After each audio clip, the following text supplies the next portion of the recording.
আজ আপনাদেরকে নিয়ে গাবতলী গরুহাট একটু ঘুরে দেখাবো। ঢাকা শহরের সবচেয়ে বড় গরুহাট গাবতলী গরুহাট।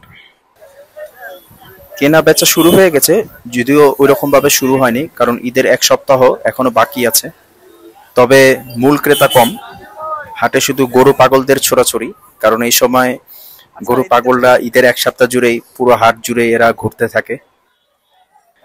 এখনো পুরোপুরি এই গরুহাট জমে ওঠেনি, ঈদের 2-4 দিন আগের থেকে জমা শুরু হয়। প্রথম সারির ডোকাগুলো একটু খালি ছিল, কারণ এই সারিতে বড় বড় গরুগুলো ওঠানো হয়। আর মাশাআল্লাহ এখানে সব কয়টা গরুই দেখার মতো ছিল। কোনো গরু এখানে 500 কেজির অন্তত নিচে ছিল না। এই ঈদের এক সপ্তাহ জুড়ে গরুগুলোর কিন্তু খুব কষ্ট হয়। ব্যাপারীর যেমন কষ্ট হয়, গরুরও কষ্ট হয়, কারণ সম্পূর্ণ সময় এদের দাঁড়িয়ে থাকতে হয়। আর তাছাড়া ব্যাপারী বলেন, গরুর বলেন, সবারই টেনশন কাজ করতে থাকে। গরুগুলো একটা নতুন পরিবেশে আসে। আর এদিক দিয়ে মাশাআল্লাহ এই ছোট গরুটা খুবই সুন্দর ছিল। নতুন পরিবেশে আসা গরুগুলো হঠাৎ করেই ভয় পেয়ে যায়। এত মানুষ, গাড়ি ঘোড়া থেকে এরা সত্যি ভয় পেয়ে যায়।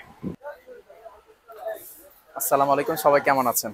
তো কুরবানিতে সময় চলে আসছে, গরু পাগলদের তাদের গরু নিয়ে পাগলামি করতে দেখা যাবে। তো এখনো অনেক ডোকা খালি আপনারা দেখতে পাচ্ছেন। বর্তমানে আমি আছি হচ্ছে বাংলাদেশের ঐতিহ্যবাহী গরুহাট গাবতলী গরুহাট 2025। তো এখনো অনেক ডোকা খালি। এই যে দেখতে পাচ্ছি এখানে কিছু বলদ গরু দেখা যাচ্ছে। তো বিষয়টা হচ্ছে কি, যে যেহেতু এইটা আমার বাসা হচ্ছে গাবতলীতে, আর গরুহাটটাও হচ্ছে গাবতলীতে, তো হয় না যে গাবতলীতে আসলে ছোট থেকেই এগুলো দেখে বড় হচ্ছে, তো যার কারণে আগ্রহটা একটু কম। হয় না যে দূরত্ব বাড়লে গুরুত্ব বাড়ে। যেহেতু গাবতলীতেই বাসার, জন্মস্থানও গাবতলী, আর গরুহাটটাও গাবতলীতে, তাই দেখা যাচ্ছে যে এখানে বেশি খুব একটা আশা আমার হয় না। যেহেতু আমি একটা এমন একটা লাইনে আমি কাজ করি, আমার এনিমেলস ভালো লাগে, বার্ডস ভালো লাগে, ন্যাচারাল যে প্লান্টসগুলো, এগুলো নিয়ে আমার কাজ করতে খুব ভালো লাগে। তো এই কারণে আজকে গাবতলী গরুহাটে আমার আসা। যেহেতু টিকটকে আপনারা অনেক বড় সংখ্যক একটা ফ্যামিলি আপনারা আমাকে ফলো করেন, সেই ক্ষেত্রে আপনাদের জন্য নিয়ে আসা। তো এখনো কিন্তু এই যে দেখতে পাচ্ছেন, এখনো অনেক ডোকা খালি, যে খালি ব্যাপারীরা বসে আছে, ক্রেতা নাই। এই গরু, বাই দ্য ওয়ে, এই গরুটা সুন্দর। হ্যাঁ, গরুটা মাশাআল্লাহ, গরুটা অনেক সুন্দর।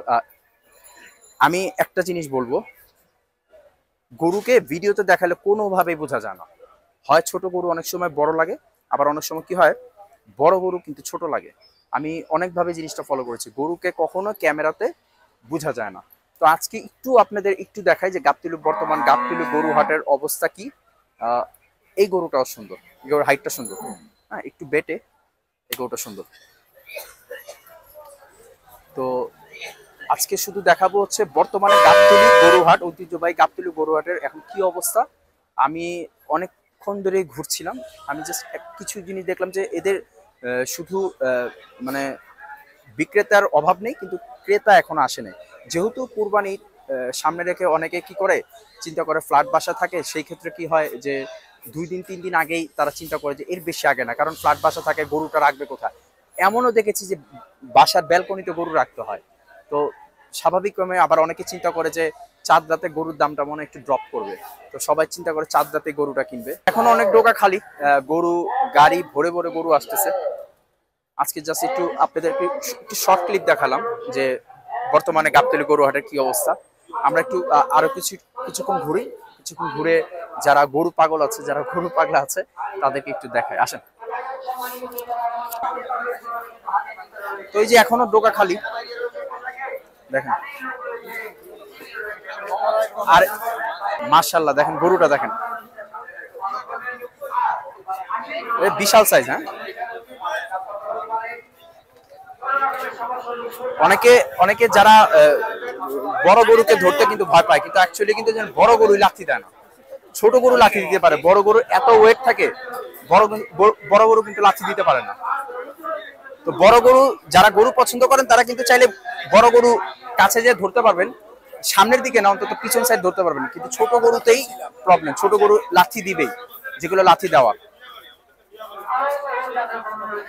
এই বড় কম্বলটা মাশাআল্লাহ,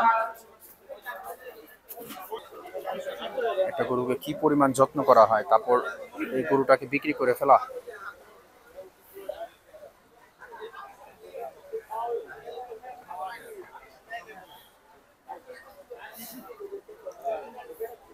একটা সন্তানকে যেরকম লালন পালন করে থাকে, একটা গরুকেও কিন্তু এরকম করে লালন পালন করে। নিশ্চয়ই এই গরুটা কেনা গরু না, মানে কিনে বিক্রি করতে নিয়ে আসে নাই, আমি কথা বলেছি, এটা তাদের নিজস্ব গরু। তারা 1 বছর লালন পালন করেছে, তারপর নিয়ে আসছে। দেখেন, তো গরু পাগল যারা আছেন, এদেরকে যদি ঈদের 1 সপ্তাহ পর্যন্ত এদেরকে খুঁজে না পান, তাহলে এটা নিয়ে টেনশনের কিছু নেই। কারণ ভাববেন যে এরা গরু হাটেই আছে। এই গরুটা সুন্দর, একদম ক্রিম কালার একটা গরু, মাশাল্লাহ, পুরো ভিআইপি একটা, মাশাল্লাহ, পুরো ভিআইপি, মাশাল্লাহ মাশাল্লাহ মাশাল্লাহ, পুরো ভিআইপি একটা গরু। একদম হুবহু পাকিস্তানি গরুগুলোর মতো দেখতে। যদিও পাকিস্তানি গরুদের মাথায় শিং থাকে না, ওগুলোকে ছোট থাকতে মুন্ডি করে দেওয়া হয়। পাকিস্তানি গরুগুলো এরকম ঠিক গোলগালই থাকে। এগুলোকে পাকড়া বলা হয়, মানে মাল্টি কালার যেগুলো থাকে। পাকিস্তানি গরুগুলো এরকম একটু বেটে প্রজাতির হয়, আর এরকম গোলগাল হয়। এটা শিংটা যদি খালি মুন্ডি করে দেওয়া হতো, একদম হুবহু পাকিস্তানি গরুদের মতোই লাগতো। হাটে খুব কম সংখ্যক এত সুন্দর গরু দেখা যায়, একদম ভিআইপি।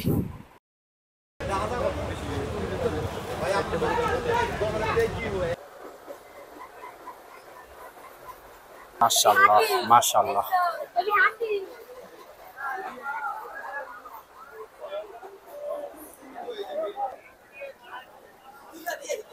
আর গরু পাগলদের গরু হাটে ছড়াছড়ি। এই ঈদের, কুরবানি ঈদের 1 সপ্তাহ আগে এদেরকে তো খুঁজে পাওয়া যায় না। আমি এরকম সেদিন একটা নিউজ দেখলাম যে আহ, যদি 1 সপ্তাহ খুঁজে না পাই, তাহলে বাসা থেকে মনে করো যে আমি গরু হাটেই আছি। মাশাআল্লাহ, পুরো ভিভিআইপি একটা গরু। গরুর হাইটটা দেখেন। এটা একটা নেপালি গির জাতের গরু, ক্রস হবে। আর ওদিক দিয়ে আপনাদের পছন্দের রিপন ভাই, পুরো বাংলাদেশ জুড়ে ওনার ক্রেজ।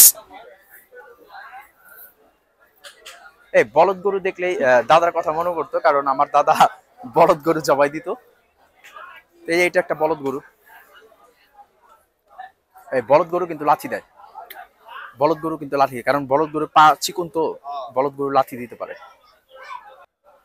তো গরু হাটে আসার আগে কিছু প্রিকশনস সাথে রাখবেন। আর তাছাড়া কিছু জিনিস মনে রাখবেন যে এই গরু হাটে অনেক দালাল, চোর, বাটপার এখানে কিন্তু ঘোরাফেরা করে। মোবাইল টোবাইল, টাকা পয়সা সাবধান। আমি এমন অনেক মানুষকে দেখেছি যে গরু হাটে গরু নিতে আসছে, যখন গরু দামাদামি হয়ে গেছে, গরু টাকা দিতে যাবে, দেখে যে পকেটে টাকা নেই, পকেটে কিন্তু টাকা নেই, টাকা নিয়ে চলে গেছে। তারপরে আমরা যখন গরুগুলো কিনি, গরুগুলো বাসায় নিয়ে যাওয়ার সময় আমরা এত আনন্দ করতে করতে গরুকে লাফাইতে লাফাইতে নিয়ে যাই, আরেকটা মানুষের কিন্তু বিপদ ঘটে যেতে পারে, যে কোনো একটা মানুষকে হিট করে ফেলতে পারে, বা নিজেও কিন্তু আমরা ঘায়ল হয়ে যেতে পারি। এইসব ব্যাপারগুলো খেয়াল রাখবো। হ্যাঁ, গরু বাসায় নিয়ে যাওয়াটার মধ্যে অনেক মজা আছে, এটা আমি জানি, কিন্তু এটা আমিও ফিল করি।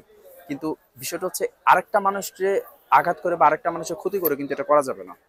আমরা রাস্তাঘাটে অনেক গাড়ি ঘোড়া থাকে, একটা যে কোনো একটা গাড়িতে কিন্তু হিট করে ফেলতে পারে, তাই না?